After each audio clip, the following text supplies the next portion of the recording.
Filipenses capítulo 2, por favor, vamos a Filipenses capítulo 2. Vamos a continuar nuestro estudio de Filipenses. Filipenses capítulo 2.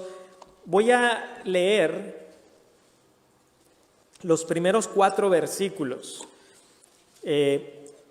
Los versículos del 1 al 11 están muy ligados, pero decidí primero predicar los primeros 4 porque en los versículos 5 al 11 hay mucha doctrina y quisiera tener un poquito más de tiempo para poder exponerlo la próxima vez que veamos Filipenses capítulo 2. Entonces vamos a comenzar viendo solo los primeros 4 versos y la próxima ocasión que me toque predicar Filipenses veremos del 5 hasta el 11. Voy a darle lectura a Filipenses capítulo 2, versículo 1 al 4 y me siguen con su vista. Por tanto, si hay alguna consolación en Cristo, si algún consuelo de amor, si alguna comunión del Espíritu, si algún afecto entrañable, si alguna misericordia, completad mi gozo, sintiendo lo mismo, teniendo el mismo amor, unánimes, sintiendo una misma cosa. Nada hagáis por contienda o por vanagloria, antes bien con humildad, estimando cada uno a los demás como superiores a él mismo, no mirando cada uno por lo suyo propio, sino cada cual también por lo de los otros. Vamos a orar. Gracias te damos, Padre Celestial, por permitirnos el venir delante de ti, leer tu palabra, cantar tu palabra, escuchar tu palabra, ser exhortados con ella. Y te rogamos que este sea el profundo deseo de cada persona que está aquí, escuchar tu voz a través de tu revelación escrita. Y te ruego que me des a mí de tu gracia y misericordia para poder exponer de una manera clara y que mis hermanos estén receptivos a lo que tú quieres hacer en sus vidas y en sus corazones por medio de este mensaje. Gracias por el privilegio de escuchar tu voz a través de esta predicación y rogamos que todo sea hecho para tu gloria y honra en el nombre de Cristo Jesús. Amén. La mayoría de nosotros nos hemos vacunado durante nuestra vida. Cuando Marcos nació nos dieron por ahí su cartilla de vacunación y entonces comenzó el proceso de vacunarlo en contra de diversas enfermedades. Yo recuerdo cuando estaba pequeño y a veces venían las campañas de vacunación y venían casa por casa y recuerdo sentir ese casi que terror de que iban a tocar a nuestra casa, pero al final me terminaban poniendo la vacuna tratando de prevenir una enfermedad futura. De hecho, en la Universidad Cristiana en donde enseño, de cuando en cuando me mandan un correo y me dicen, este es un correo a todos los profesores para que se pongan la vacuna de la influenza. Y ahora a mí no me gusta, no me gustan las agujas y pienso que a muchas personas no le gustan, no creo que yo sea el único. Pero, ¿por qué lo hacemos? Porque creemos que vamos a recibir algún tipo de beneficio que va a ayudarnos a no enfermarnos en el futuro. Pero ¿qué pasa cuando ya nos hemos enfermado de algo? Pues ahora hay otra cosa y ahora empieza la medicina.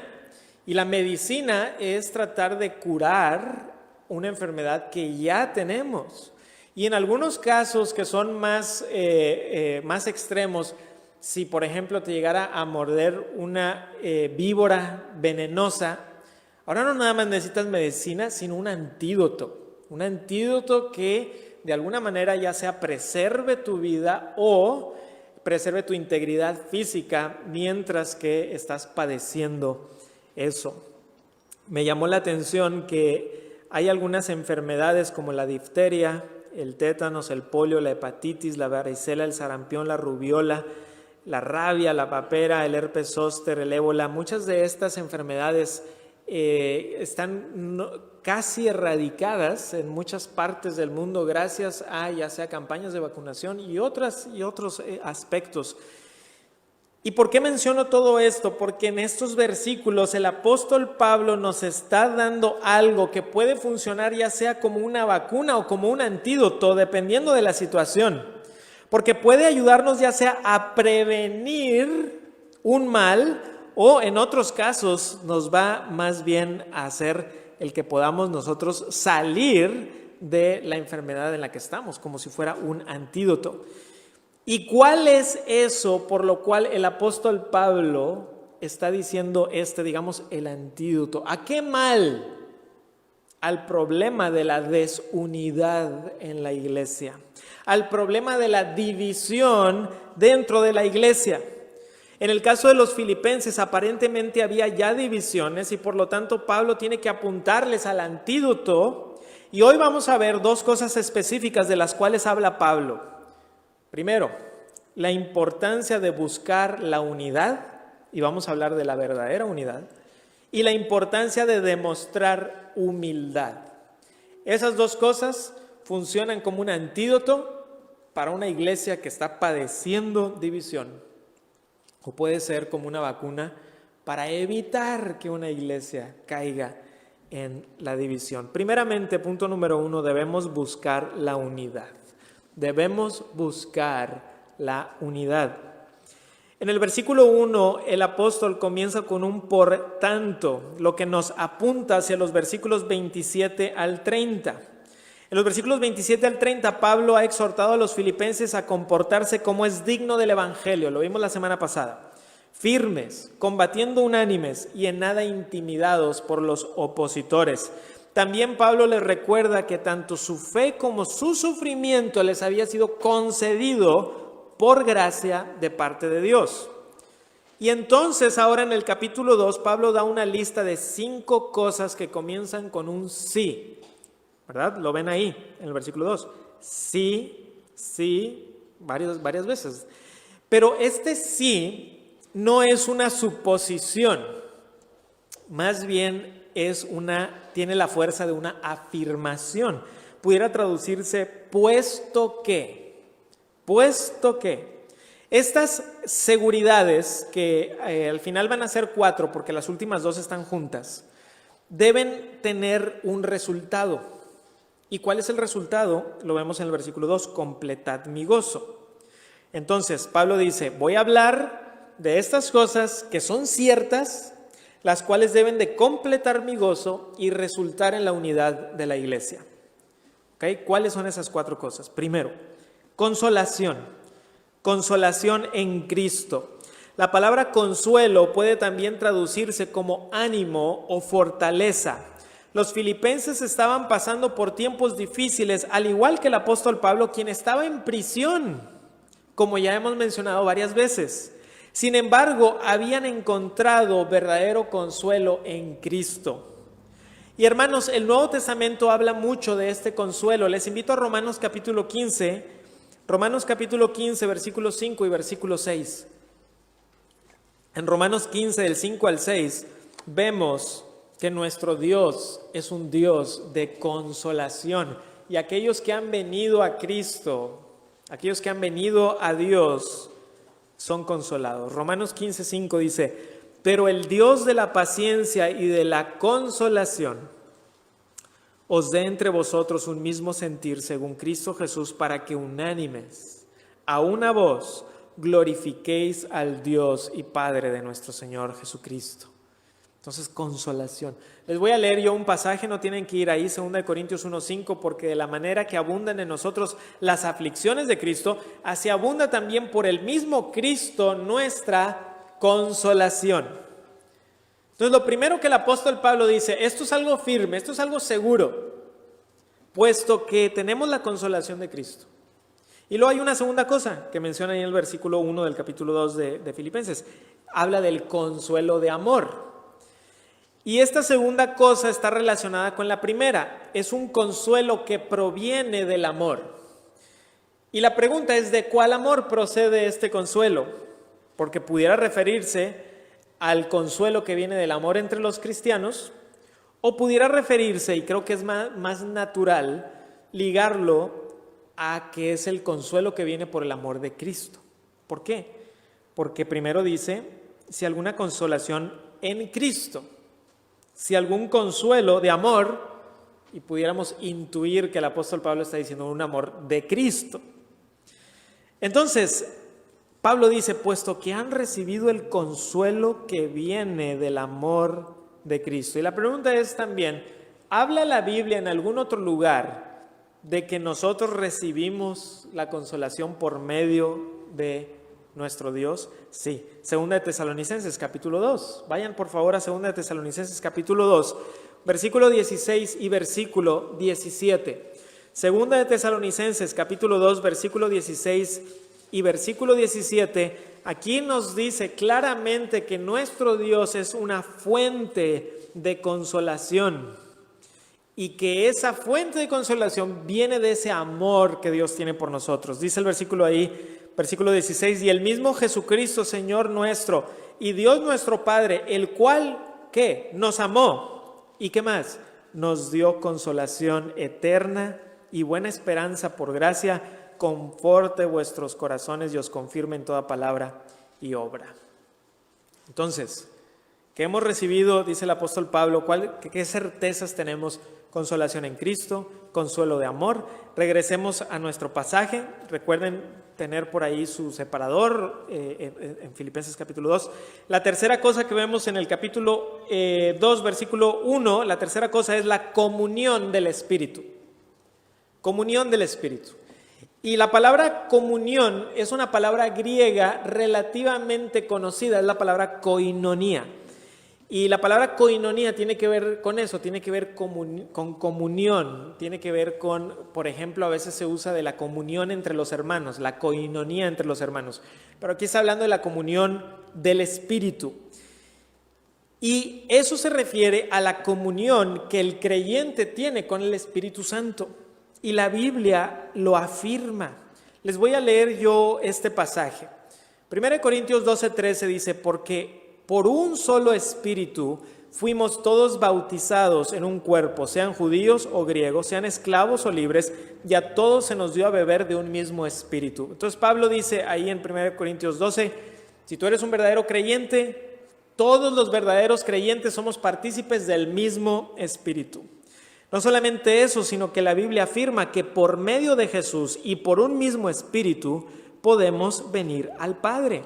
Vamos a Efesios capítulo 2, está antes de nuestro libro en Filipenses, está ahí un par de hojas antes. Efesios capítulo 2, versículo 18. Y en Efesios 2, 18 vamos a ver también esta comunión que tenemos por medio del Espíritu. Dice Efesios 2, 18, porque por medio de Él, hablando de Jesús en contexto, los unos y los otros tenemos entrada por un mismo Espíritu al Padre. Así que todo creyente ahora goza comunión con el Espíritu, en el Espíritu y por medio del Espíritu. Algunas veces me hacen la pregunta, hermano Emanuel, ¿y en su congregación creen en el Espíritu? Y la respuesta es, por supuesto que creemos en el Espíritu Santo. Creemos en la verdadera obra del Espíritu Santo. Sin embargo, a veces podemos confundir qué es lo que el Espíritu Santo está buscando hacer en nuestros corazones. Porque el Espíritu Santo, la manera en que obra es apuntando a Cristo, regenerándonos, iluminándonos, santificándonos. Esa es la verdadera obra del Espíritu. Y a veces pensamos, no, pero es que yo quisiera ver algo más espectacular. ¿Qué más espectacular que la regeneración? Que la iluminación, que el entender las Escrituras, que el ser santificado progresivamente por medio del Espíritu Santo. Esa es la obra del Espíritu. ¿Creemos en el Espíritu? Por supuesto que creemos en el Espíritu Santo. Sin el Espíritu Santo no podemos ser salvos. Sin el Espíritu Santo no podemos entender la Biblia. Sin el Espíritu Santo no podemos crecer a la imagen de Jesús. Creemos en el Espíritu Santo y creemos que todo creyente tiene comunión con el Espíritu a través de la palabra de Dios, a través de los medios ordinarios de gracia, como son la lectura, la meditación, la oración, la congregación con la iglesia, el participar de la Santa Cena, el bautismo. Todas esas son maneras en las cuales por medio del Espíritu Santo estamos creciendo.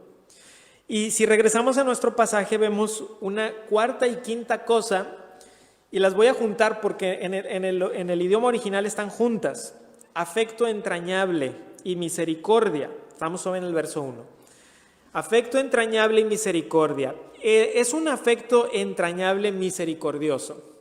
Este afecto entrañable misericordioso, Pablo nos menciona que es el resultado, o parece ser el resultado de las primeras tres cosas. Tenemos la consolación en Cristo, tenemos el consuelo de amor, tenemos la comunión del Espíritu. Por supuesto que debemos de tener un afecto entrañable misericordioso. Y la palabra afecto entrañable es una palabra en el griego original que tiene que ver con las vísceras.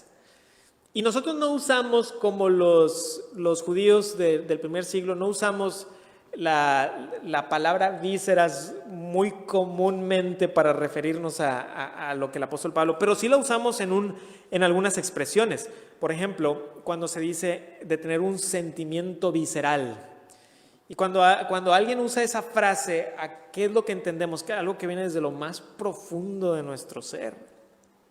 Y lo que Pablo está diciendo es, tenemos un sentimiento visceral, pero de amor y de misericordia para con los demás. Entonces, queridos hermanos, esto es lo que debe de reinar en la iglesia cristiana. O sea, la iglesia cristiana debe decir, puesto que tenemos todas estas cosas, el amor de Cristo, el consuelo de Cristo, tenemos el Espíritu, ahora tenemos que, desde lo más profundo de nuestro ser, buscar la misericordia hacia los demás. Pablo ha dicho estas 5 certezas, y como les mencioné, la cuarta y la quinta están juntas, pero estas cosas que ha mencionado, las cuales deben de resultar en algo. ¿En qué? Versículo 2, completad mi gozo, sintiendo lo mismo, teniendo el mismo amor, unánime, sintiendo una misma cosa. Completar el gozo no quiere decir que a Pablo le faltaba gozo. Y dice, bueno, es que traigo el gozo al 80, pero si ustedes hacen todas estas cosas, me va a subir al 90, necesito que ustedes, filipenses, me completen el gozo. No, a eso no se refiere. Aquí Pablo ya tiene gozo. Es la epístola del gozo. Está reventando de gozo, vimos hace un par de semanas, por sus hermanos los filipenses. Pero lo que está diciendo es, quiero que lleven mi gozo a su máxima expresión, llenen mi gozo. Es como cuando un niño tiene un globo y te dice, quiero que lo infles, que llegue a su máxima expresión. Ya tiene el globo, pero hay que llevarlo hacia esa máxima expresión. Y el apóstol Pablo dice, yo tengo gozo, pero filipenses, por favor, completen mi gozo. ¿Cómo? De estas maneras que ahora el apóstol nos va a decir. Les está diciendo, Dios ya les ha dado una consolación en Cristo. Dios les ha dado un consuelo de amor. Dios les ha dado la comunión en el Espíritu. Dios les ha dado un afecto entrañable y misericordia. Por lo tanto, no debería de haber ninguna excusa para lo que sigue. ¿Y cómo es que ese gozo sería completo? Pablo dice, completen mi gozo. Muy bien, ¿cómo? Y en estos pasajes Pablo nos está dando muchas listas. Ahora nos va a decir 4 maneras de completar su gozo. Miren las 4 maneras: sintiendo lo mismo, teniendo el mismo amor, unánime, sintiendo una misma cosa. Y ya vieron que se repiten varias palabras, ¿verdad? Mismo, unánime, que tiene que ver con eso, y misma. O sea que Pablo no deja lugar a dudas que él quiere hablar sobre unidad, sobre sentir lo mismo. Esto nos indica que en la iglesia de Filipenses había algunas divisiones internas. Y Pablo entonces está dándoles el antídoto para esa división. Recordemos que Pablo no está diciendo que debemos unirnos a pesar de la doctrina. Y lo hemos dicho desde que empezamos Filipenses. Pero es importante entender que debemos buscar y anhelar la unidad dentro de la iglesia. Y es por eso que es importante conocer las doctrinas que son fundamentales para la fe cristiana. ¿Cuáles son las doctrinas fundamentales de la fe cristiana? Que son los no negociables. Por ejemplo, la Trinidad. Por ejemplo, la inerrancia de las Escrituras, la salvación por la fe sola y por la gracia sola en Cristo solamente, la deidad de Jesucristo, la realidad de los milagros bíblicos. Todas esas cosas son fundamentales. Esto nos debe de unir. También en las Escrituras vemos algunas doctrinas que consideramos que son importantes, pero son secundarias en el sentido de que son muy importantes para la unidad en la iglesia local. Pero eso no quiere decir que no hayan otros que sean cristianos que no practiquen exactamente lo mismo que nosotros. Como por ejemplo, aquí en nuestra iglesia local es muy importante que estemos de acuerdo en lo que es la cena del Señor, por ejemplo. O, por ejemplo, ¿cuál es la doctrina del bautismo? Nosotros creemos en el bautismo de creyentes por inmersión. O ¿cuál es el gobierno de la iglesia? Creemos en el gobierno por ancianos. O ¿cuál es la manera en que se deben de expresar los dones del Espíritu? Ya hemos hablado acerca de eso y qué dice las Escrituras y qué no. Y hay algunas otras doctrinas que consideramos terciarias con las cuales nosotros podemos afirmar que hay hermanos que son creyentes, pero que a lo mejor no son parte de nuestra iglesia local, pero no decimos, no, tú no eres cristiano. No, eres cristiano, sí. ¿Cómo qué? Pues, por ejemplo, algunas posiciones escatológicas, gobierno de la iglesia. Algunas iglesias se gobiernan de manera diferente a como nosotros aquí. Algunos tienen algunos puntos de vista diferentes sobre algunas otras cosas, pero podemos todavía decir, somos hermanos, somos creyentes, crees en el Señor Jesucristo. Pero hay algunas cosas que son no negociables, que son las doctrinas de la salvación, por ejemplo. Si alguien cree que el verdadero evangelio es el evangelio de la prosperidad, por ejemplo, en eso no podemos decir, sí, estamos juntos. ¿Por qué? Porque se está predicando un falso evangelio. O cuando una persona dice, bueno, yo sí creo que Jesús es el Hijo de Dios, pero no creo que es Dios el Hijo. O sea, Dios no es. Ya ahí no puedo yo decirle, bienvenido hermano a la iglesia de Cristo, porque no cree en Cristo Jesús como las Escrituras lo revelan. Entonces, y lo hemos mencionado varias veces porque por un lado, ¿qué vimos la semana pasada vimos que el apóstol Pablo, había gente que estaba en contra de su ministerio y que aún que estas personas estaban en contra de su ministerio. Dice en el 1:18, que pues que no obstante, de todas maneras, o por pretexto o por verdad, Cristo es anunciado y en esto me gozo y me gozaré aún. Qué madurez del apóstol Pablo. Dice, sí, ellos están en contra mía, pero predican a Cristo, me gozo. Y por el otro lado, después, cuando habla acerca de los judaizantes, tiene palabras fuertísimas en contra de ellos, porque los judaizantes eran los que predicaban otro evangelio.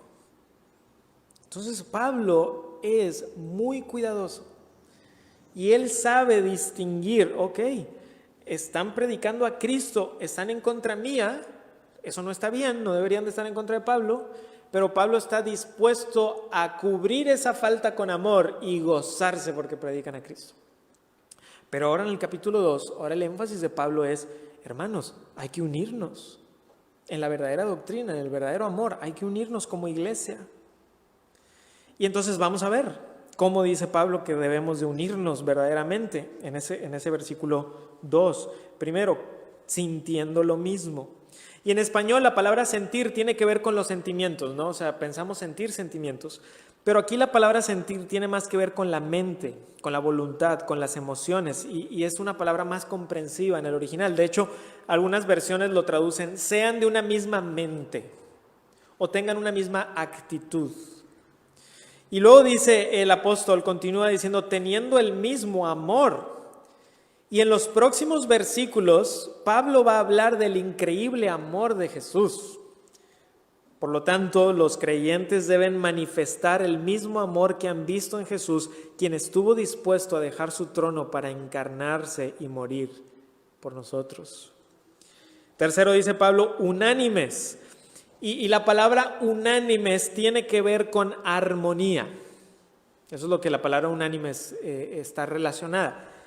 Cuando estaba en la universidad en la que estudié ponía un gran énfasis en el arte y por lo tanto cada semestre teníamos que asistir a conciertos de música clásica y música sacra, y teníamos que también por lo menos ir a una obra de teatro, a veces a 2 o a 3.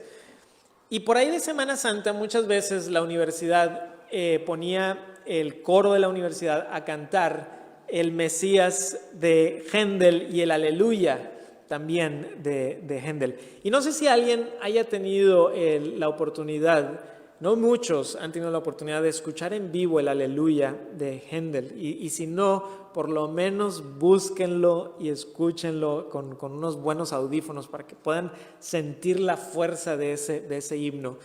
Y una de las costumbres, desde que se cantó por primera vez, el rey se puso de pie. Entonces, hasta el día de hoy, cuando se canta el Aleluya de Händel, todo el teatro se pone de pie, todo el teatro.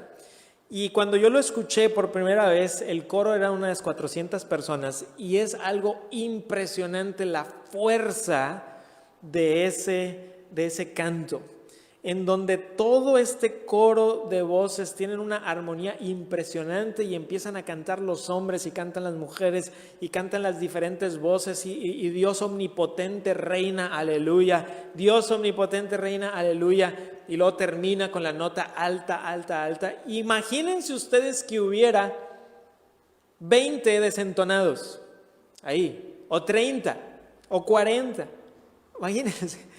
No tendría el mismo impacto, ¿verdad? Porque dirías, algo anda mal. Aquellos que son músicos, yo no soy músico, pero aquellos que son músicos, traes el instrumento y algo no está bien afinado, pues hay un gran problema ahí. Tienes que afinar la cuerda o lo que sea, un piano desafinado, pues no suena bien. Y lo que Pablo está diciendo es, hay que tener armonía. El canto que estamos cantando y que la gente está escuchando, y no estoy hablando nada más de nuestro canto aquí, estoy hablando de nuestra vida, se debe de escuchar armonioso, que hay unidad. Y el apóstol Pablo, la cuarta cosa, dice sintiendo una misma cosa, muy similar a sintiendo lo mismo, literalmente dice de una mente, sean de una mente, sientan lo mismo, una mente.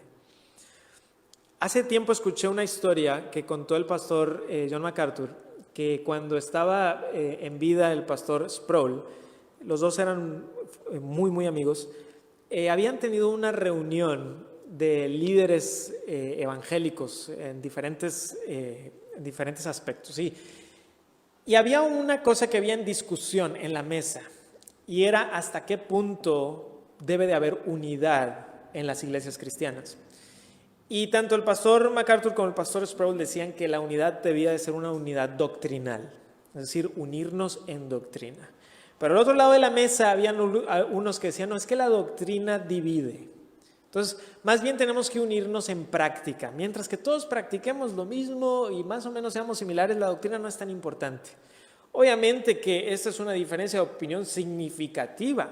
Y llegó en un punto en la discusión, cuenta el pastor MacArthur, que el pastor Sproul casi se sube sobre la mesa. Se le pone cerca a uno de ellos y les dice, no sé si estás entendiendo, se trata esto de si eres cristiano o no. O sea, para el pastor Sproul la unidad era muy importante, pero no a expensas de la verdad. Entonces, hermanos, en la medida de lo posible y dentro de la sana doctrina, debemos de anhelar la unidad, porque ese es el deseo de nuestro Señor Jesucristo. Vamos a Juan 17 para que vean. Juan 17:11. Cristo está hablando poco tiempo antes de morir. ¿Y qué es lo que está pidiendo? Juan 17:11. Juan 17:11. Y ya no estoy en el mundo, mas estos están en el mundo, y yo voy a ti. Padre Santo, a los que me has dado, guárdalos en tu nombre para que sean uno, así como nosotros.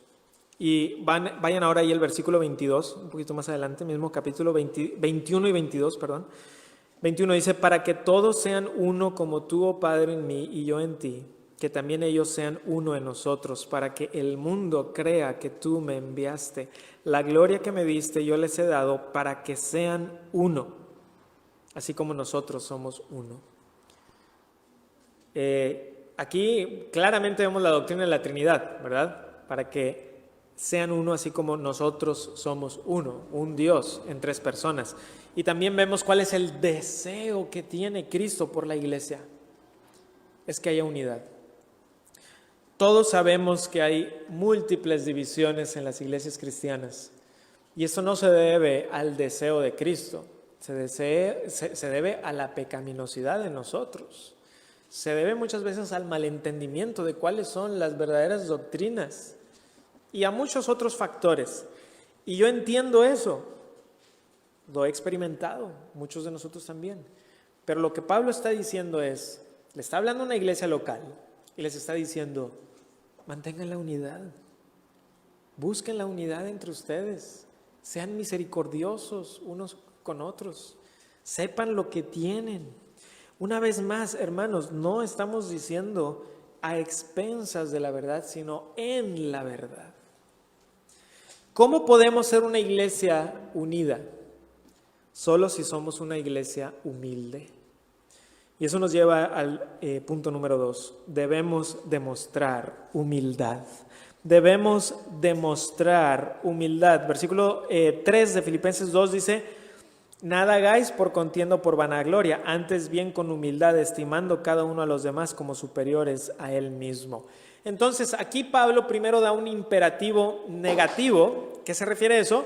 Que Pablo nos está diciendo, no debemos hacer nada, ya sea por contienda o por vanagloria. La contienda la vimos en el versículo 16, cuando estuvimos estudiando el versículo 16, tiene que ver con hostilidad. Hermanos, hay personas incluso en la iglesia que quieren más poder, pero lo hacen por contienda, por hostilidad. Y una de las más grandes tragedias de la iglesia cristiana es la búsqueda de poder. La búsqueda no espiritual de influencia. Hay una influencia espiritual que Dios da. Dios la da. Pero hay una ambición egoísta que es antibíblica. Hace algunos años leí un artículo por el doctor Donald Carson que se llamaba ¿Buscas para ti grandes cosas? No las busques. Qué impactante el título. Y se refería a un sermón que había dado Carlos Spurgeon hace muchos años. Y Carlos Spurgeon había expuesto un versículo de las Escrituras en donde dice eso. Y el punto era esto: deja que sea Dios. Deja que sea Dios el que obre a través de ti. Tú debes de decir, Señor, que se haga tu voluntad, pero no buscar ambición egoísta. Y decía el doctor Carson que él es una persona que tiene mucha influencia en la iglesia evangélica. Y entonces se le acercaban jóvenes y le decían, doctor Carson, yo quiero ser como usted. ¿Cómo le hago? Y él decía, ni yo sé cómo. O sea, Dios lo ha hecho. El más sorprendido de todo esto soy yo. Buscas para ti grandes cosas, no las busques. Deja que sea el Señor el que traiga y haga en ti. Porque la ambición egoísta dentro de las iglesias cristianas destruye la iglesia y también destruye el testimonio que estamos dando a nuestro alrededor. No solamente la contienda, sino que dice Pablo, tampoco la vanagloria. Y la vanagloria es una gloria que está hueca, está vana. ¿Qué pasa cuando un árbol está vano? Está hueco, se cae y puede estar muy... A mí me sorprendió una vez que en la universidad se cayó uno de los árboles más grandes y se veía verde y para abajo. ¿Por qué? Estaba todo carcomido por dentro, estaba vano. Y así es la vanagloria. Por fuera se ve muy bien, por dentro está todo carcomido. Entonces, hermanos, todo lo que hacemos debe ser para la gloria de Dios, no por hostilidad hacia otros, mucho menos para buscar nuestra gloria. ¿Cuántos problemas hay en las iglesias cristianas por la contienda y por la vanagloria? Incontables. Ahora Pablo nos va a decir con qué actitud debemos hacer todo. O sea, no hagan esto, no hagan nada por esto, pero hagan todo por esto. ¿Con qué? ¿Qué dice Pablo? Humildad. Humildad. En los tiempos de Pablo, la humildad era una palabra relacionada con los esclavos. Solo los esclavos eran los que demostraban humildad. Los romanos, ¿qué demostraban? Coraje, fuerza, orgullo. Humildad no. Eso es para los esclavos. ¿Y cómo comienza Pablo su carta? Filipenses 1:1, Pablo y Timoteo, esclavos de Jesucristo, siervos de Jesucristo. O sea, Pablo dice, lo que los romanos aborrecen es lo que nosotros somos. Es lo que nosotros queremos ser, siervos del Dios viviente. Pablo comienza así la carta y vimos la semana pasada y antepasada cómo nuestro mismo Señor Jesucristo, antes de morir, lavó los pies de sus discípulos. Qué cosa tan increíble. Quiero leerles algo que escribió el pastor Keller sobre Jesús lavando el pie de sus discípulos. Escuchen con atención. Dice, en primer lugar, Jesús lavó los pies de sus discípulos a pesar de su muerte inminente. Jesús iba a tener la ira de Dios derramada sobre él. Sentía el tremendo peso de eso, incluso en la cena. Cuando estamos pasando dolor, con un peso en la espalda, miramos a nuestro alrededor y notamos que las personas necesitan que les laven los pies. ¿Buscamos pequeñas formas de servir? No. Por lo general estamos absortos en nuestros problemas y queremos que la gente nos cuide a nosotros. Un verdadero sirviente no dice, cuando arregle mi vida, cuando supere mi tristeza, cuando tenga mi horario en orden, entonces comenzaré a ministrar. Quizá estés sufriendo e incluso puedes estar enojado porque nadie se ha dado cuenta. Pero ¿dónde estarías si Jesús tuviera tu actitud? Creo que esto es para todos, ¿no? En segundo lugar, Jesús sirvió a pesar de la indignidad de sus discípulos. Nota el recordatorio de Juan de que Jesús sabía que el traidor estaba presente, en el capítulo 13, versículo 2. Jesús los vio a todos, a un traidor, a uno que lo negaría, todos lo abandonarían. Cuanto más lo necesitaran, lo dejarían. ¿Y qué hizo Jesús? Lavó sus pies. Y hermanos, de hecho la palabra humildad que vemos aquí en el versículo 3, antes bien con humildad, es la misma que vemos en el versículo 8. Y estando en la condición de hombre, se humilló. Pero el versículo 8 está hablando de Jesús. Está hablando de Jesús. Y la próxima vez que veamos Filipenses, vamos a analizar este pasaje. Y por cierto, Filipenses, versículo 5 al versículo 11, es quizá el pasaje más profundo de doctrina de Cristo, de la doctrina de Cristo. Así que estén pendientes de eso porque va a ser algo que vamos a disfrutar de se le llama el gran himno de Cristo. Entonces, hoy estamos viendo la introducción que nos está llevando hacia allá. Entonces, Pablo de manera práctica nos dice lo que significa la humildad en el contexto cristiano. ¿Y qué dice? Estimando cada uno a los demás como superiores al mismo. Y hay que ver cuidadosamente lo que Pablo dice y lo que no dice. No está diciendo el apóstol Pablo que de manera real o en la esencia de nuestro ser los demás son mayores a nosotros. ¿Okay? No está diciendo el apóstol Pablo, tú eres inferior en la esencia de tu ser. ¿Cómo sabemos que Pablo no está diciendo eso? Pues porque Pablo claramente enseña una y otra vez que somos uno en Cristo, que tenemos el mismo valor, sin importar si eres mexicano, si eres chileno, si eres judío, si eres gentil, eres uno en Cristo, mismo valor. Tampoco dice, hermanos, que debemos de tener un complejo de inferioridad. No, pues es que yo no sirvo para nada. Todos son mejores que yo. Tampoco está hablando de un sentimiento de inferioridad. Más bien dice que debemos estimar o considerar a los demás como superiores.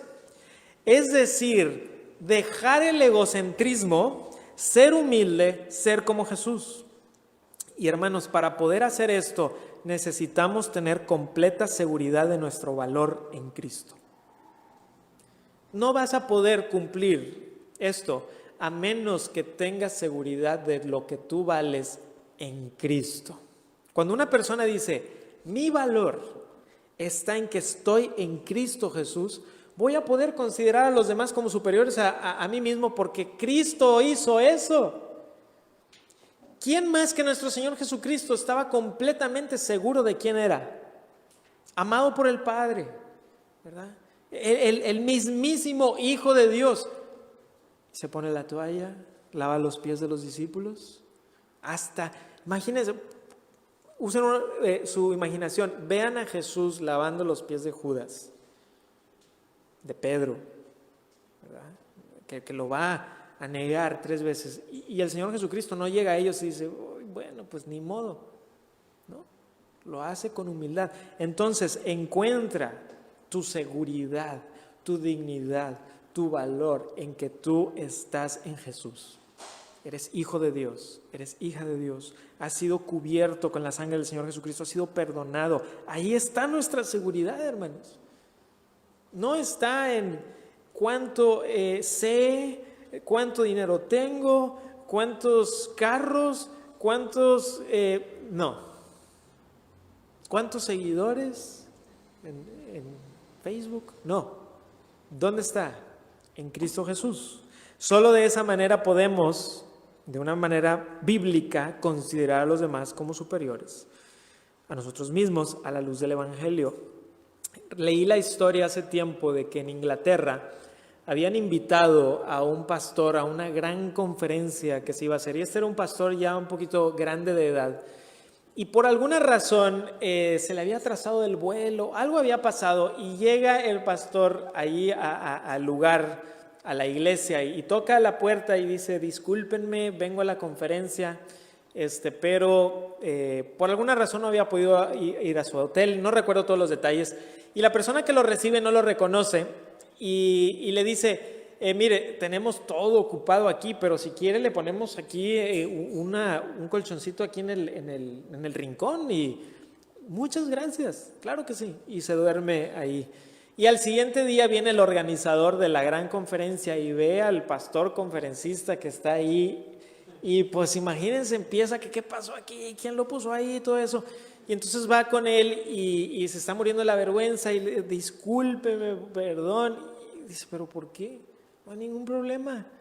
Si no soy un rey, simplemente vengo a compartir la palabra, la persona no me reconoció, no hay ningún problema, dormí bien y vamos a continuar y nada más. Y obviamente que esto impactó mucho a la persona y a algunos de los demás que se enteraron. ¿Por qué? Porque esta persona estaba segura en Cristo. No necesitaba que lo trataran de cierta u otra manera. Hermanos, si tú estás seguro en Cristo, no tienen por qué tratarte como muñeca de porcelana. ¿Por qué? Porque tú tienes seguridad, tú estás bien, porque entiendes quién te ha salvado. Entiendes quién te ha salvado. Una persona que entiende su posición en Cristo va a poder considerar a los demás como superiores al mismo. Y Pablo sigue explicándonos lo que significa actuar con humildad. Miren el versículo 4.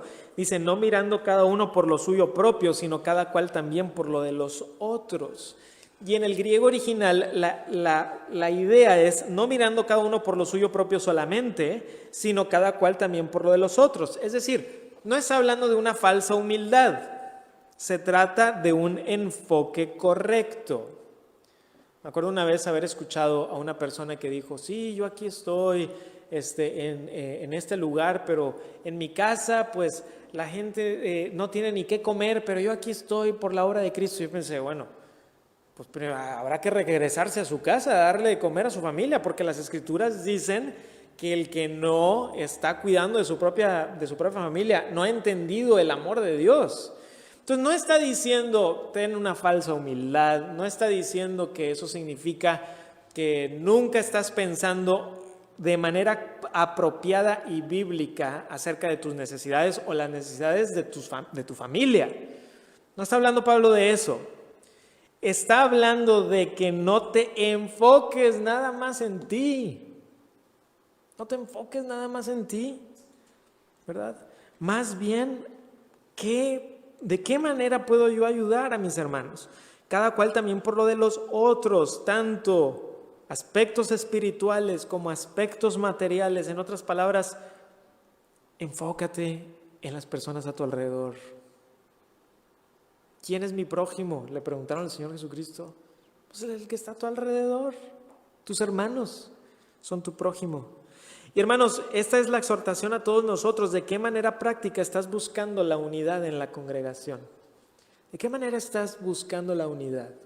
Pues una manera de buscar la unidad entre nosotros es orar unos por otros, ¿verdad? El orar unos por otros, ustedes me lo delegan todos a mí, no voy a poder, hermanos. De una vez se los digo. Pero si lo hacemos los unos por los otros, vamos a estar orando todos por todos. Alguien va a estar orando siempre por ti. Entonces, hermanos, busca la unidad y también demuestra humildad. Demuestra humildad, considerando a los demás como superiores a ti mismo. Entiende quién eres en Cristo. El gran valor que tienes, no por ti mismo, sino porque Dios ha tenido misericordia de ti. Por medio del rescate que Dios ha hecho en tu vida. Entonces, hermanos, hemos visto que Pablo nos ha dado el antídoto para las divisiones: buscar la verdadera unidad en amor y demostrar humildad, como la de nuestro Señor Jesucristo. De lo cual en la próxima predicación de Filipenses nos enfocaremos en esto. Para muchos de nosotros el orgullo se nos da de manera natural. ¿Cuántos de nosotros peleamos con el orgullo? Yo creo que todos o casi todos, a diferentes, a veces algunos luchan con más fuerza, otros con menos, pero muchos, si no es que todos de nosotros peleamos con nuestro orgullo. Y saben que en el mundo te dice, pues ¿y eso qué tiene de malo? Si tienes que pisar a todos a tu alrededor para subir la escalera, hazlo. ¿Y qué dice Dios? La humildad. Hermanos, la humildad es contracultura, es totalmente contracultural. Y lo más interesante es que en la humildad está el verdadero poder, porque nuestro Señor Jesucristo se humilló y la cruz de la humillación es la cruz del gran poder de Dios. La humildad no está peleada con la fortaleza bíblica. Más bien, puesto que tenemos fortaleza bíblica en Cristo, podemos demostrar humildad. Hermanos, miremos a Cristo y veamos en Él el máximo ejemplo de humildad. Vamos a orar.